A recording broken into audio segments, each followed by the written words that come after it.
avec tous ces mauvais jours qui arrivent, l'hiver, on a envie de se poser au coin de la cheminée avec un bon polar. Tu vois, ça fait partie des soirées idéales. Cocooning, voir une cheminée, c'est vrai que ça aide. Hein. La cheminée, ça fait partie du décor. Et on vous a trouvé justement un très bon polar à savourer si ce n'est pas déjà fait. Un roman signé Marc Woltenhauer. Et c'est Le Dragon du Muvran. Et on a Marc qui est avec nous ce matin. Bonjour Marc. Bonjour. Bonjour, bienvenue ici sur YesFM. On va parler donc de ce roman dans quelques instants. Moi j'aimerais qu'on fasse déjà un petit peu connaissance avec vous. Pour celles et ceux qui ne vous connaissent pas, en quelques mots, est-ce que vous pourriez vous présenter ? En quelques mots, Toujours difficile. La première chose que je peux dire, c'est que je suis né à Genève et j'y ai vécu pendant un peu plus de 35 ans. Ma mère est suédoise, mon père allemand. Voilà, joli métissage. Un peu comme beaucoup de jeunes voient un certain métissage. J'y ai fait mes études de théologie, j'y ai travaillé au sein des Unions chrétiennes de Genève, ensuite 8 ans à la Banque cantonale de Genève dans les ressources humaines, avant de partir avec mon ami en tour du monde. Et puis depuis, au retour, une activité dans le domaine pharmaceutique et en parallèle, le Dragon du Muvran et l'écriture. On va en parler dans quelques instants. Donc tu le vois, Valentine, si tu prévois d'écrire un roman, va falloir déjà voyager et faire beaucoup de choses. Ah ouais, faire un tour du monde quand même pour écrire un roman. Un tour du monde comment d'ailleurs ?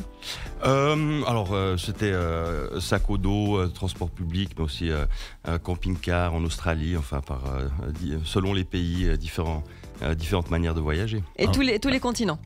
Alors on a fait pas tous les continents, principalement l'Océanie, un peu l'Asie et puis aussi les États-Unis, Canada.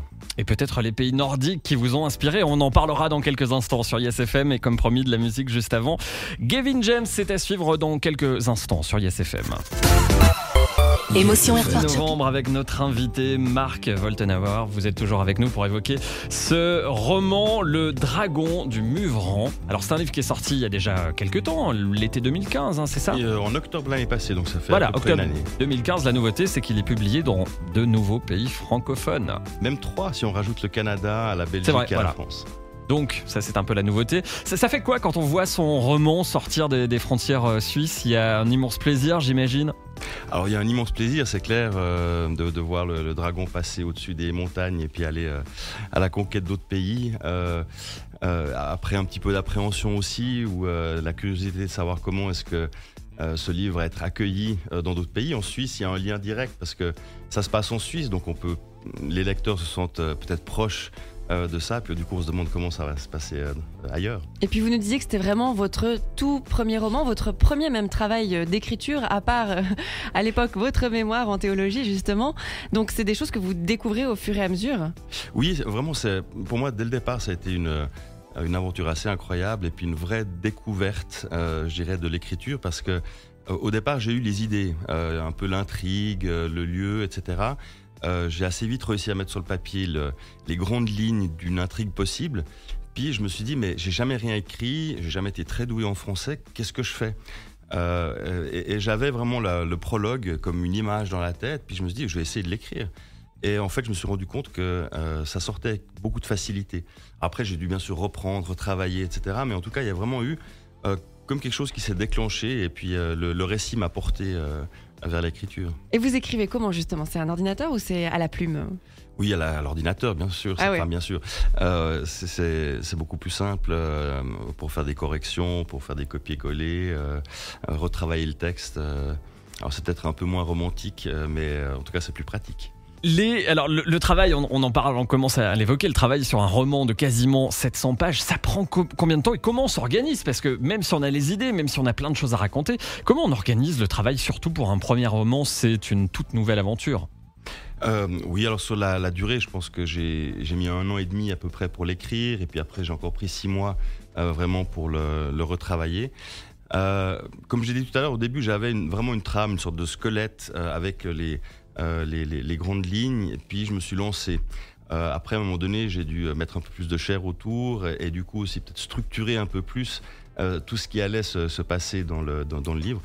C'est un peu comme l'idée, on part en voyage en voiture d'un point A, on sait qu'on a un point B, et puis en cours de route, peut-être qu'on va s'arrêter à un endroit parce qu'on voit un panneau qui nous intéresse, et puis du coup, le chemin se modifie un peu en fonction de ce qu'on avait imaginé dès le départ. Et c'est aussi intéressant parce que du coup, je me laisse parfois prendre aussi par par la spontanéité de certaines choses qui vont dans un sens que je ne m'imaginais pas forcément au départ. Et c'est à quel moment, Marc, qu'on sait que c'est terminé? Ça y est, on a mis un point final et on retouche plus rien. C'est une bonne question. C'est vrai que j'apprenais un peu le côté de devoir retravailler le texte. Parce qu'à la base, je suis pas quelqu'un qui suis extrêmement pointilleux. Mais là aussi, j'ai découvert quelque chose, c'est que j'ai adoré retravailler le texte pendant pas mal de temps. Et puis je voulais qu'il soit le mieux possible, bien sûr.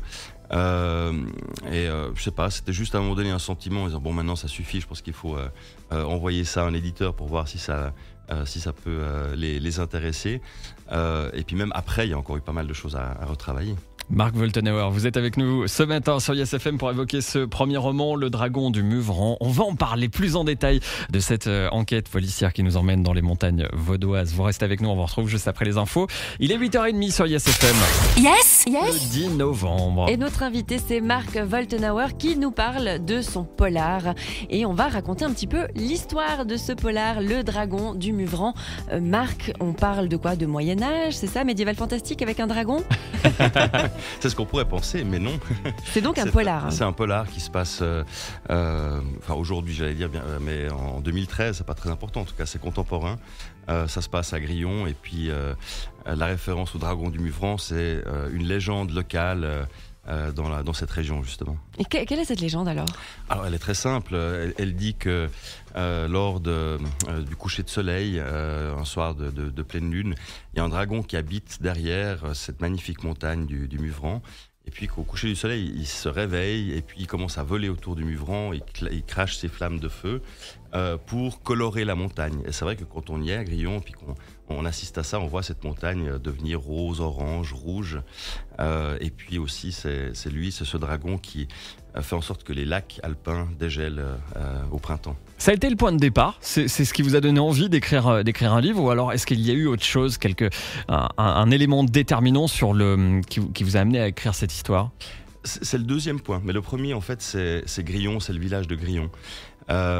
Et c'est vraiment ce lieu-là qui m'a inspiré à écrire.